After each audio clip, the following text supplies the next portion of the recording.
Hello friends, welcome back to my YouTube channel. If you have not already subscribed to my channel, please do subscribe it. The link is already available at the top of the screen. Uh, Today's video is all about the serverless architecture, but it focuses more on the Azure Functions. We already had a previous video in which we talked about the serverless architecture, but that was more about the creating the app service plan where you don't need any kind of a server and you can host your website like an ASP.NET Core website or a Node website.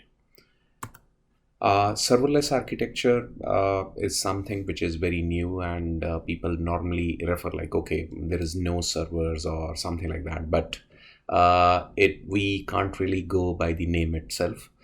In the serverless architecture, servers are still there to run the code, but they are abstracted from the developers.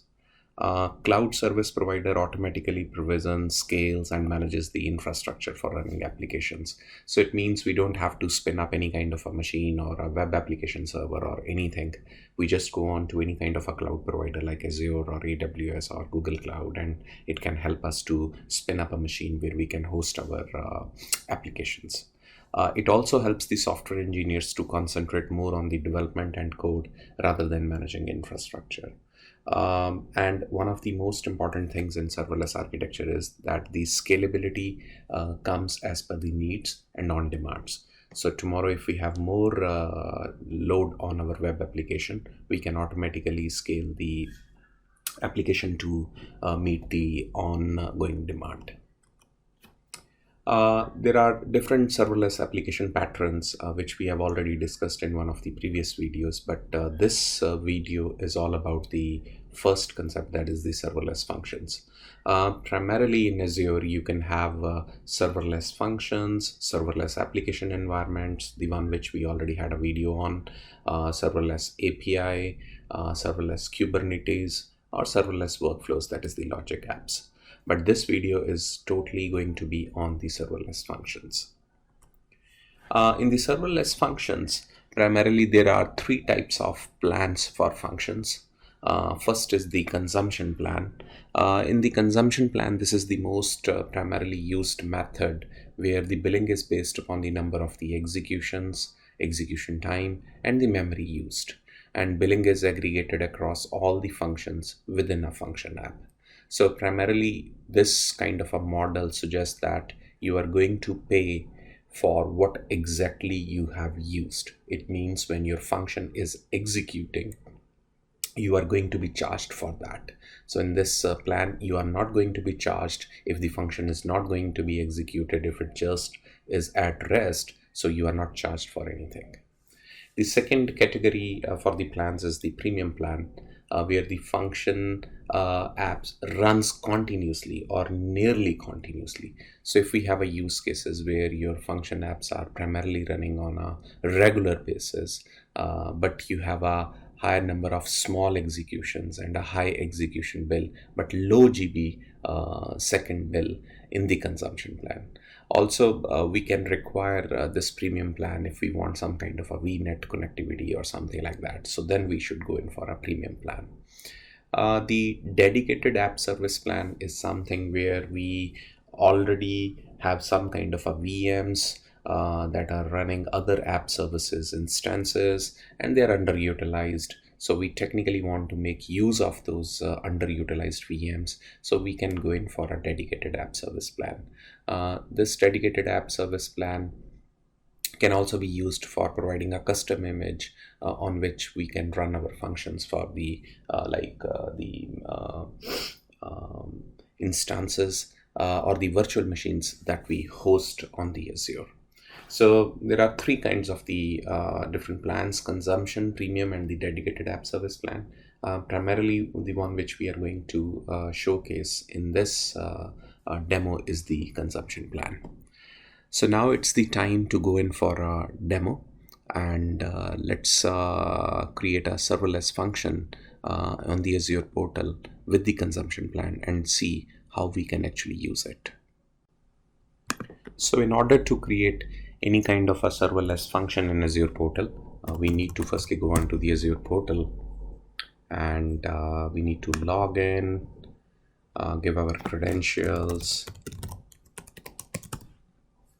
and once we are in, we are going to use a create a resource functionality from the Azure portal to create an Azure function, and we can just search for functions or a function app from this place. So this is one of the Microsoft's function app that we can create to actually create serverless functions that can execute once they are exactly required. These functions can do a variety of things. It can actually do some kind of a database manipulation. It can exactly send an email. It can trigger further thing. And these functions are also called on different kind of input triggers. For example, if there is some kind of a change in the, let's say, a storage account, we upload some kind of a file in a storage account. So then we want this function to execute to store some kind of a log or to do any kind of an activity. So these are all called as the triggers, like something happens and then we run some kind of a code in response to that.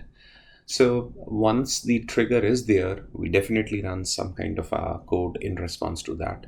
But there are other things involved in that. One is called as the input bindings, and the other part is called as the output bindings.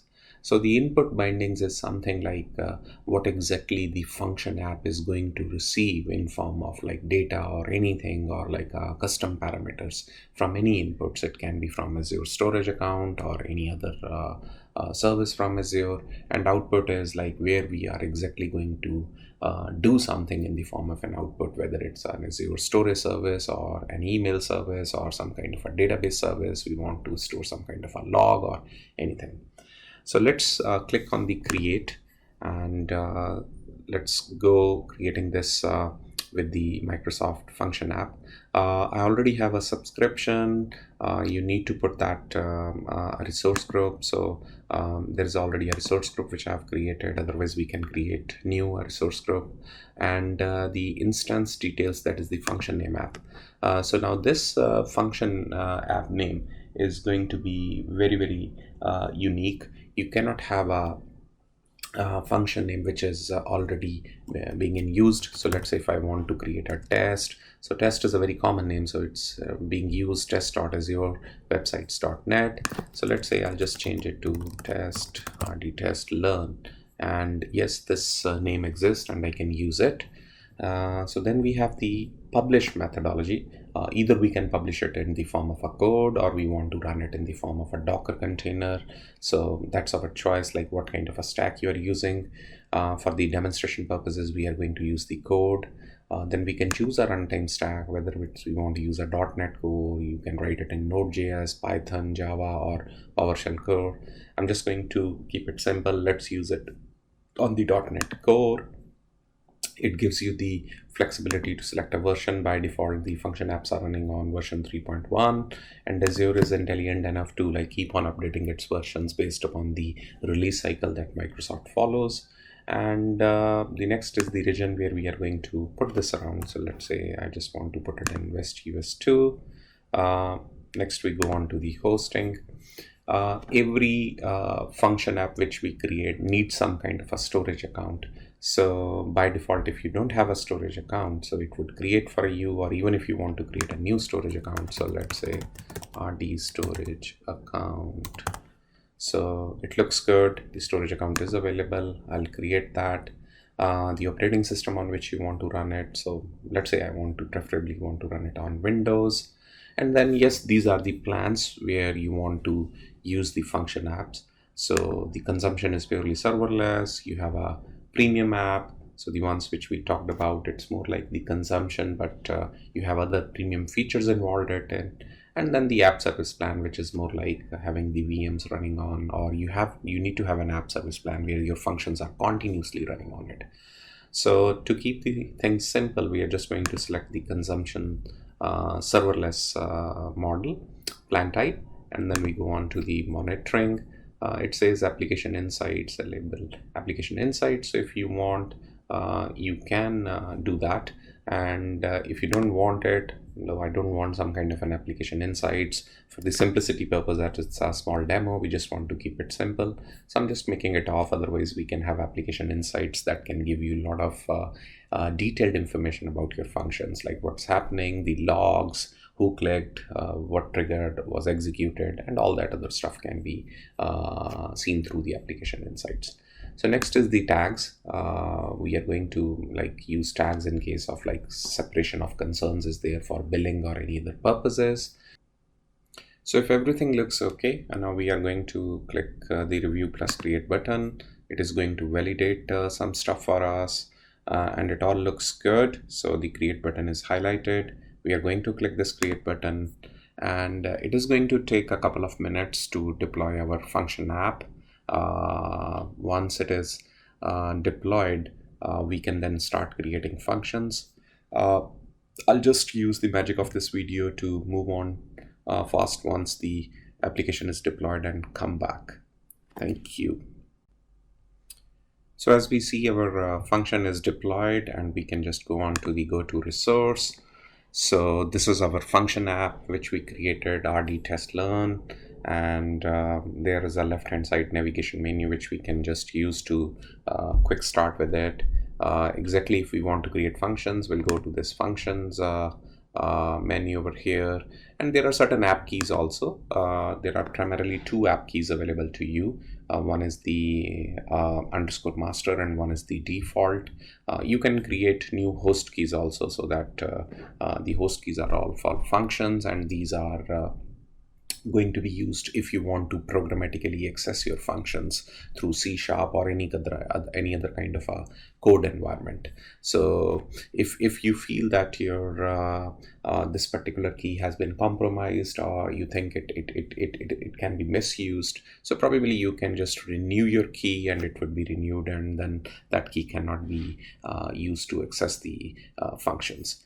So let's just go on to the overview over here, so you can see the details which we selected, the app service plan, the operating system. This is the URL which the server created for us, the subscriptions, the resource group. Now let's try creating a function app. So we go into the functions, and we don't have any functions right now, so we can just click on to the add function.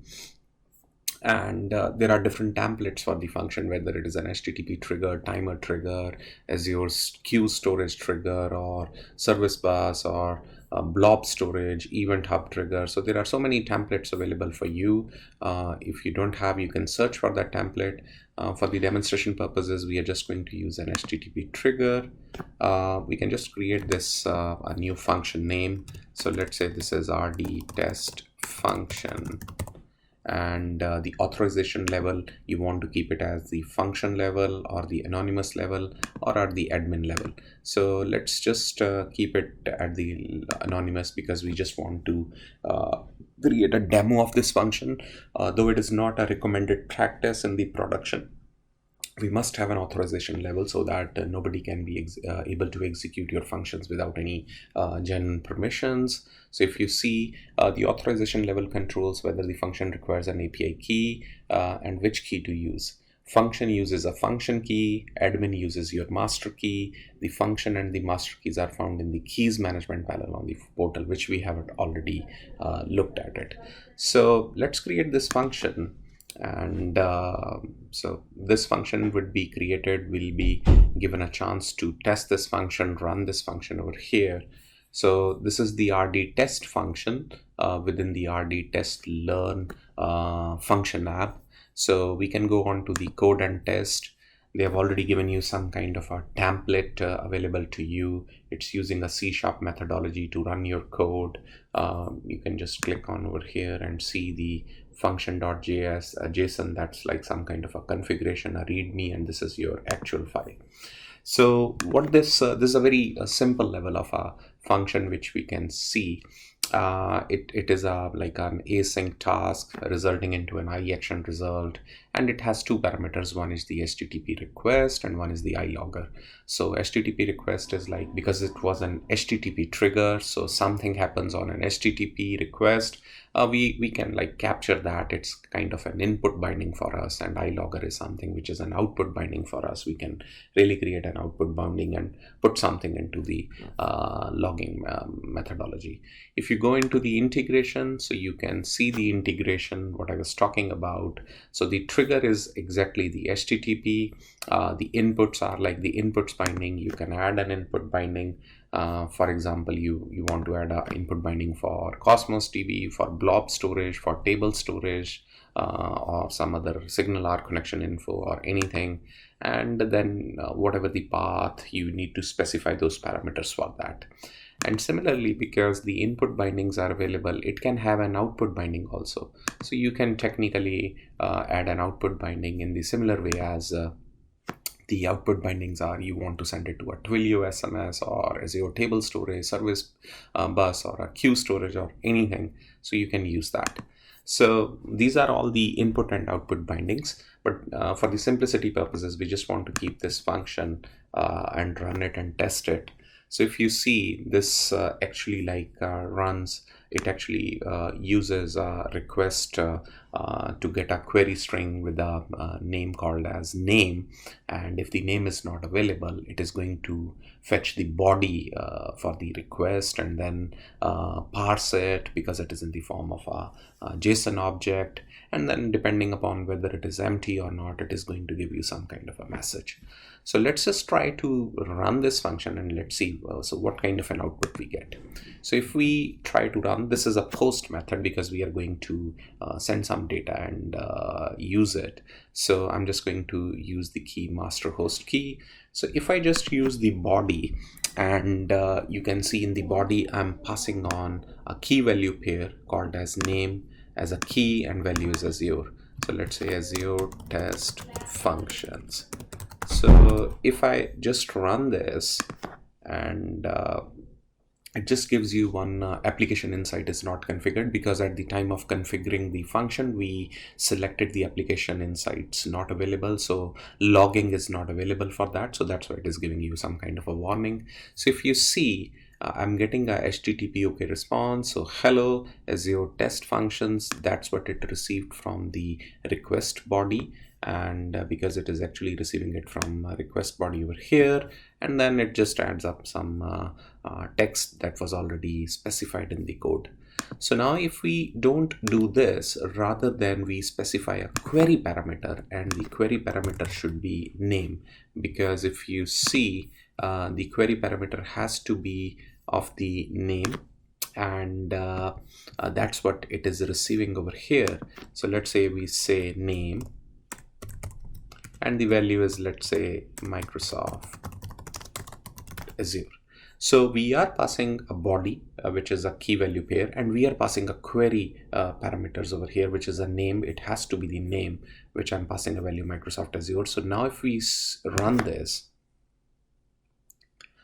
and the output is Microsoft Azure, so it means it just goes on to pick up this query parameters over here, picks up the name, it has a value. So if it is there, it is not going to retrieve this body stuff, which is also a key value parameter. So it picks it up over here and then displays it. So let's say if we just give some another name. So for example, we give name as job. This parameter is job, though we are expecting it as a name. So then let's see what happens. So if you run it, so then it automatically says Azure test functions. Why? Because this job as a query parameter is never defined in this. So there is no query parameter over here. This name is going to become an, what you call as an like kind of a null variable. So then it picks up the stuff from the body, which is like the name Azure test functions, and then it runs it. So if you see, this is like a very simplistic video where we just try to see how the functions can exactly work in Azure, how we can code them, how you can exactly like change the code over here. There's a small kind of a portal where you can write your code plus test, But if you want to develop it through like a proper development environment like Visual Studio or Visual Code, you can download that Visual Studio or Visual Code like community editions, and you can find out those templates which are provided by Microsoft within those environments to start creating with those function apps.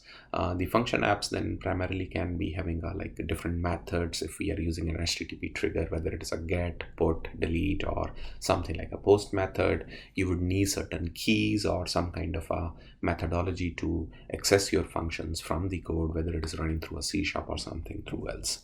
So the serverless functions is something like that's very, very important, because it is not charging you even while sitting at rest.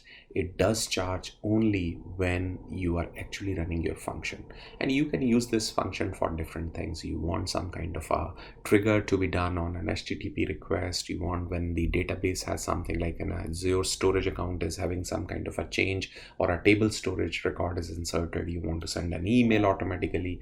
You want to send something through log or anything. So those things can automatically be done through Azure Functions. I hope you have enjoyed this video.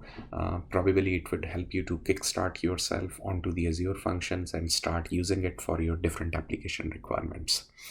Once again, thank you all for watching this video, and I'll be back with another video next week.